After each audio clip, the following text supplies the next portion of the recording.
حضرت حسن کا بھی تذکرہ نہیں سنیں گے جلدی، اس لیے کہ انہوں نے صلح کر لی تھی حضرت معاویہ سے، تو ان کے لیڈر نے اسی وقت کہا تھا السلام علیک یا مذل المومنین، السلام علیک یا عار المسلمین، اے مسلمانوں کو ذلیل کرنے والے تم پر سلام ہو۔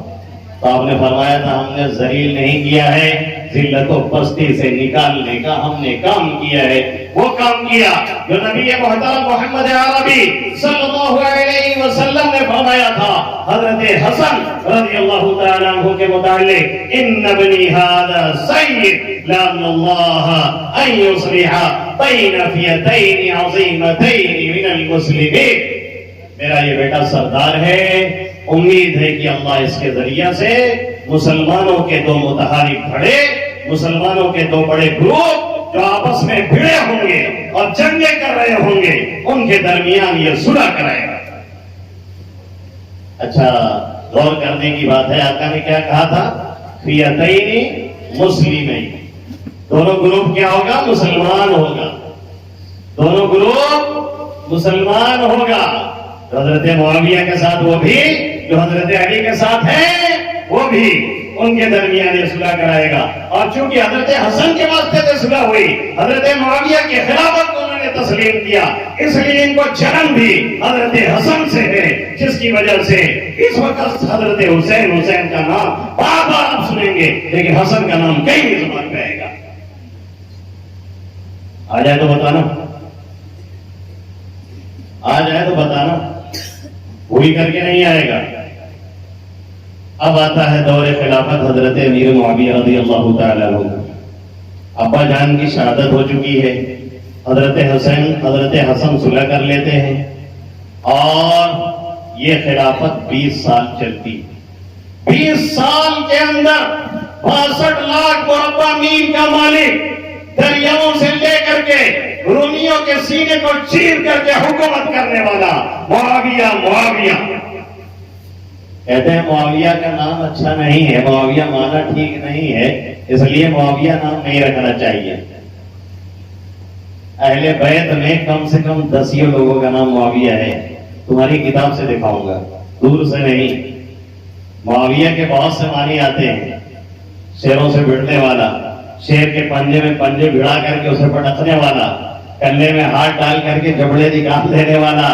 اور معاویہ کا ایک معنی آتا ہے جو اصلی معنی ہے، وہ رات کے آخر پہر میں چمکنے والا ستارہ جسے دیکھ کر کے کتے بھونکتے۔ اب آپ سمجھ گئے ہیں بات کہنا کیا ہے؟ نام آیا نہیں، بھونکنے شروع ہو جاتے ہیں، اس لیے کہ معاویہ کے معنی ہی ہے وہ ستارہ جو آخری پہر میں جگمگاتا ہے اور جسے دیکھ کر کے کتا بھونکتا ہے۔ اور یاد رکھیے کہ کتے کے بھونکنے سے کبھی نہ سورج کی روشنی پہ اثر پڑتا ہے، نہ چاند کی روشنی پہ، اور نہ ستاروں کی روشنی پہ اثر پڑتا ہے۔ وَالْكَلْبِ لَا يُظْلِمُ الْبَدْرَ، کتے کے بھونکنے سے کبھی 14ویں رات کا چاند تاریک نہیں ہوا کرتا ہے۔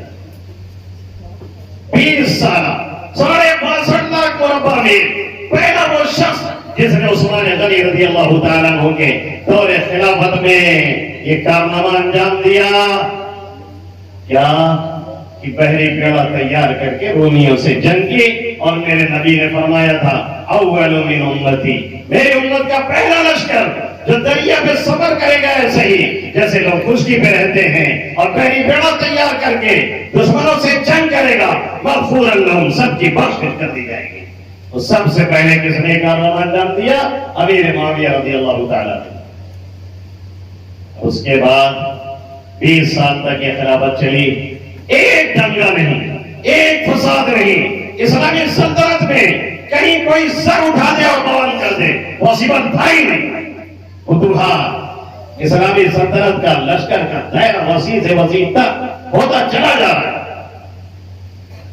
10 سال گزرے ہیں، مغیرہ بن شعبہ رضی اللہ تعالیٰ عنہ نے مشورہ دیا بیٹے کو ولی عہد بنا دیا جائے، بیٹے کو ولی عہد بنا دیا جائے۔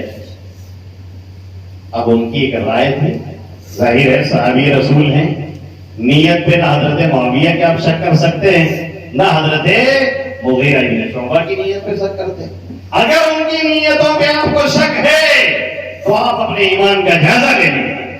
اس لیے کہ رسول اللہ صلی اللہ علیہ وسلم کے پھر تزکیہ اور تطہیر میں اپنے نفس اور کمی نکال دی ہے کہ نعوذ باللہ آقا کسی کو بنا نہیں سکے.